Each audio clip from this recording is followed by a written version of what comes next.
Republican Representative Nancy Mace led a House Oversight Committee hearing last week on aliens. Now, the title of that hearing was far less sexy in reality, though. It was called the Unidentified Anomalous Phenomenon, Exposing the Truth. So did we expose any truths? Well, it is the government, so it's not like they're going to really tell us that much. Nevertheless, watching Congress contend with the notion of aliens and seeing the government catch up to the reality that it's possible they exist is just chef's kiss delicious. How long have people scoffed, mocked, and ridiculed those who believe in aliens? Remember how they treated Jimmy Carter when he said he had an alien experience? That hearing featured 4 experts: Department of Defense official Luis Elizondo, former NASA Associate Administrator of Space Policy and Partnerships Michael Gold, journalist Michael Schellenberger, and retired U.S. Navy Rear Admiral Tim Gallaudet. Although a total bimbo in my book, Representative Mace did pose a question that I think most Americans would agree with. She said, quote, "If we're spending money on something that doesn't exist, why are we spending the money? And if it does exist, why are we hiding it from the public?" None of the experts knew what UAPs were, but they definitely didn't say it was made up. Take a listen. Thank you. I also want to just go down the line. I know many of you have already said this, but I just, for the record again, just briefly, what do you believe UAPs could be or are? Strong evidence that they are non-human, higher intelligence. I echo my colleague's comments, sir. Genuinely do not know. Don't know, but we must find out. Elizondo also cleared up who has access to these alien technologies. Furthermore, the U.S. is in possession of UAP technologies, as are some of our adversaries. He also said we're in possession of biologics. I am, sir, aware of the reporting that biologics have been recovered. Again, my focus was more nuts and bolts, looking at the physical aspects of these phenomena, how they interacted around military equities and nuclear equities.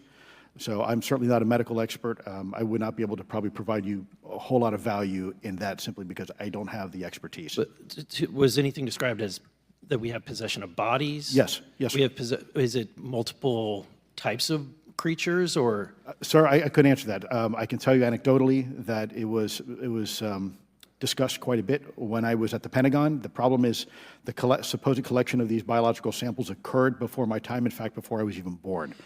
It gets weirder, though. Apparently, we've communicated with these non-human life forms before.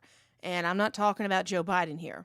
So the term communication is a bit of a trick word because there's verbal communication like we're having now. The problem is you also have nonverbal communication. And so I would say definitively yes, but from a nonverbal meaning, when a Russian reconnaissance aircraft comes into U.S. airspace, we scramble 2 F-22s, and we are certainly communicating intent and capability.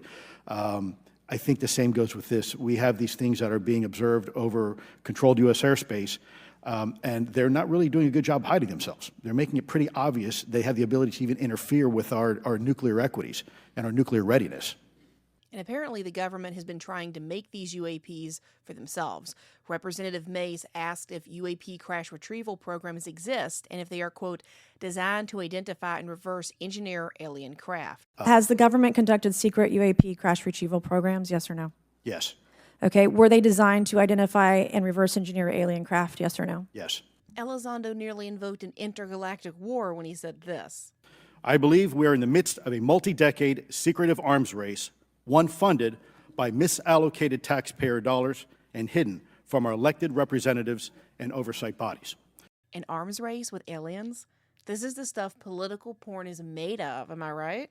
Now let's move over to Representative Anna Paulina Luna, another bimbo, but she inquired about who's flying these UAP aircrafts. Mr. Elizondo, in regards to these aircraft being piloted by whatever they might be, non-human biologics, would you agree that it's likely that they are being piloted by some mind-body connection?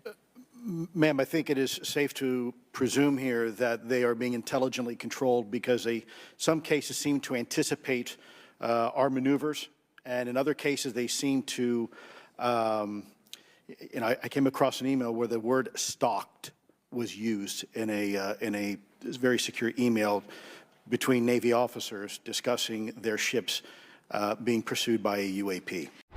We're constantly having to reevaluate our understanding of what the definition of life is. Now, the Pentagon has said that the Advanced Aerospace Threat Identification Program, known as AATIP, that tracks UAPs officially ended in 2012. That's more than a decade ago. However, an unofficial group of Pentagon researchers continued using that name to promote the program moving forward. Elizondo says he was the director of that program. Don't we just love these little secret groups within the government researching things off the books? It's almost like there's a deep state or something. We also learned that NASA has been tracking UAPs in an independent study team. Gold said that commercial airline pilots need a place to report their UAP sightings, and he thinks this would be a good place to do it. It's called the Aviation Safety Reporting System, ASRS. Mr. Gold said that this system is administered by NASA and funded by the FAA. It's been around for 47 years and has collected nearly 2 million reports, causing Gold to call it the perfect tool to collect UAP data. But why is everything so overclassified in regards to UAPs? The American people want to know. When asked by Representative Andy Biggs, Elizondo said it's either one, a holdover policy from the Cold War when we tried to hide military tech from the Soviets, or two, the Pentagon might just be keeping things tight-lipped and not wanting to broadcast any problems they're having. The best part of this hearing, though, might be when Michael Schellenberger talked about the secret Immaculate Constellation UAP UFO program. We have a right to know what UAPs are, no matter what they are. However, we now have existing and former U.S. government officials who have told Congress that AARO and the Pentagon have broken the law by not revealing a significant body of information about UAPs, including military intelligence databases that have evidence of their existence as physical craft. A leading UAP researcher who utilizes the Freedom of Information Act to find out what the government knows, John Greenwald, told me last year that the U.S. government had been increasingly denying his requests for UAP information. He has been doing FOIA requests for 27 years and has an archive of 3 million pages. The government has for decades denied any interest in UFOs, he told me, but the documents that he has assembled show that behind the scenes it was a completely different story. Contrary to the hopes of many advocates of transparency, the government has been restricting more information since the leak of 3 UAP videos in 2017.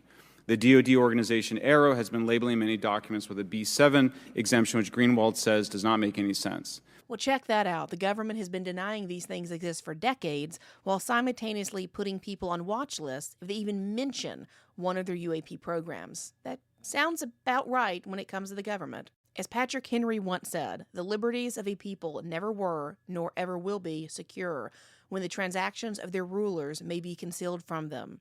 And I don't know about you, but I can't wait to see what liberties will be taken away in the name of an alien invasion. Thanks for listening to Overnight Opinions. Be sure to tune in next Sunday night for an all-new episode. In the meantime, be sure to follow the Ladies Love Politics channel on TikTok, YouTube, and Instagram. If you're looking to enlighten yourself with some controversial topics, check out my interview with Celeste Solum, who talks about how the global elite are planning to kill you. Or check out my interview with Dustin Nemos, who talks about how Trump is the Antichrist and how Trump staged his assassination attempt. Those interviews are so controversial, you'll only find them on BitChute, Rumble, and Brighteon.